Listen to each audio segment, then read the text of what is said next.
there's one painting hanging in the National Gallery specifically designed for these walls, even if the painter concerned couldn't bear to let it out of his sight during his lifetime.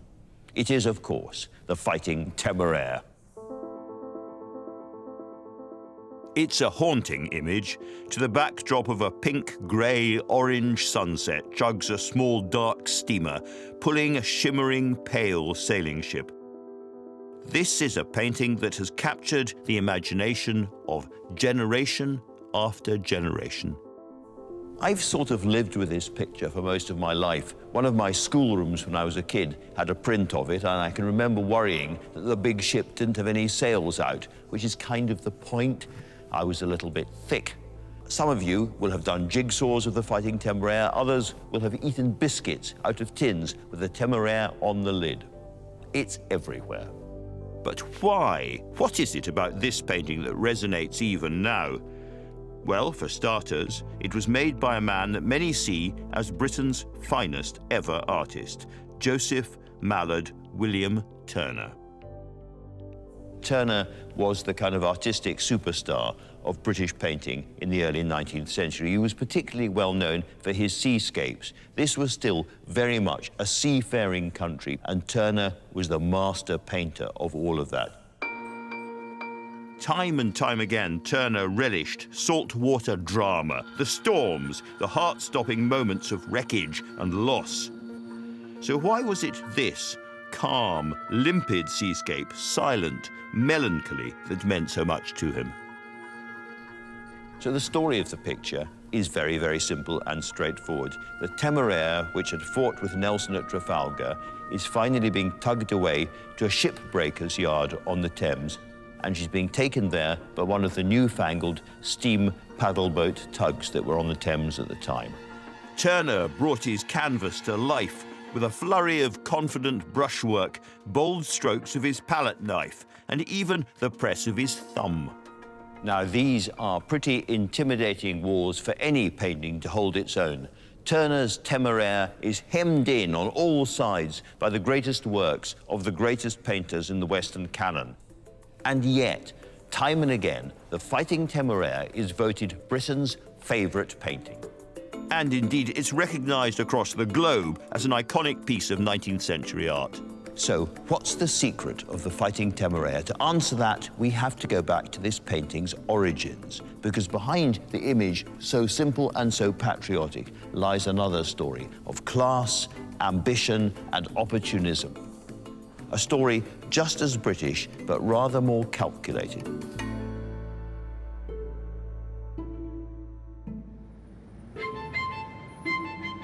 The story of this painting and the artist who created it may begin just a few hundred yards away from the National Gallery, but a world away from the grand institutions of the high and mighty. Turner was a Londoner. He was born in a narrow, dark little street called Maiden Lane in Covent Garden, right in the heart of the capital. His father was a wig maker and a barber and had a shop in Covent Garden.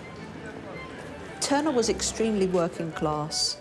Nowadays, if your parent had a hair salon in Covent Garden, you'd be living a good life, but not back then. His sister died at the age of 5, and his mother ended up in a mental asylum. But he used to love to draw and paint, and that was his way of finding comfort in a world that was slowly being taken from him with the loss of his family. Turner's reassurance would always come in the form of brushes, oils, and canvas. Even at this early age, he showed the same passion that would be the driving force behind his Temeraire. His talent, particularly to his father, was obvious from the start. Because of the shop, the family were brought into the path of some wealthy and influential men, and Mr. Turner Sr. took full advantage of this circumstance. He used his shop as his son's earliest exhibition venue, putting his juvenile watercolours for display and then charging his customers 1 shilling to see them, which might not sound like a lot of money, but 1 shilling is the entrance fee to the Royal Academy, at the time the most prestigious art venue. So it shows just how ambitious he is for his son at this time. Turner instinctively understood what people wanted, and he was making money from his art, his watercolour landscapes, town scenes and monuments, before he even reached his teens. But this barber's son wanted more. From the age of 14, which was young even in those days, he was admitted to the Royal Academy for his precocity in painting and drawing. And from the moment he started to exhibit, people loved his work. It's fair to say he explodes onto the British art scene. His watercolours are the first thing. They're described as miraculous. People can't believe the effects that he manages to achieve in a medium that's very underrated at this time.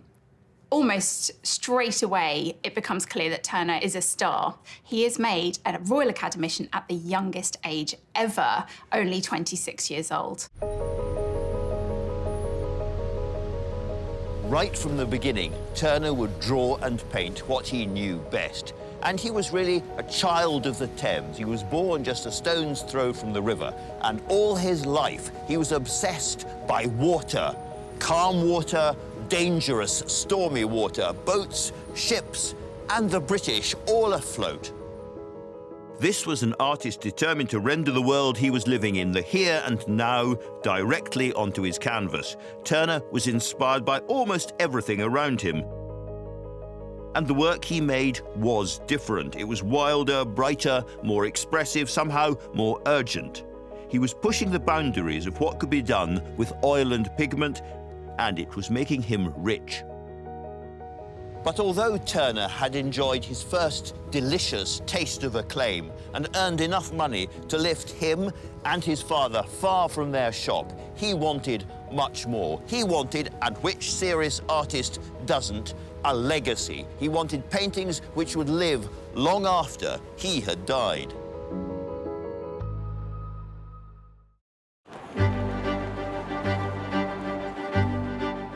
The Fighting Temeraire is one of the most recognizable paintings in the world. But what's the real story behind this evocative image? And why was it quite so important to the artist who created it, J.M.W. Turner? It was certainly the work of a man who had transcended a difficult childhood with extraordinary talent. It was clear, almost as soon as he picked up his first piece of chalk, that Turner was something special. The first part of his life is success upon success upon success. This was an artist who in his 20s had taken London by storm.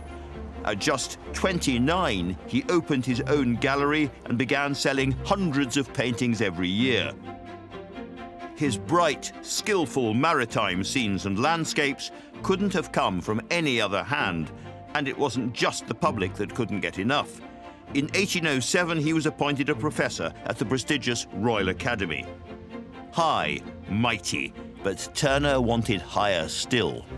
In 19th century London, this was an astonishing rise for a boy from a barber's shop. But although he never lost his Cockney accent and remained proud of his origins all his life, there was one area where his background was causing real trouble for Turner. The man who'd create the Temeraire wanted not just cash and respect in his life, but a legacy. He wanted his painting to outlive him long after his death, and that meant big commissions, and that meant catching the eye of King George IV. He really, really wanted a royal commission. He wanted the chance to paint something for the king. He knew he was good, so he was arrogant, really. He believed he was very clever and he wanted people to appreciate what he did. A lot of people didn't take to Turner. There was a lot of snobbery, and that's probably because of his personality. You know, he didn't hold back, and it wasn't quite the right flavour within genteel company. And then finally he got the chance he'd been waiting for. George IV was a passionate collector of souvenirs from the Napoleonic Wars, and he was keen for a painting commemorating its most famous sea battle. Excitingly for him, in 1822, he is commissioned to paint a picture of the Battle of Trafalgar, which is destined for part of a decorative scheme in the state apartments at St James's Palace. It's now hanging in London's National Maritime Museum.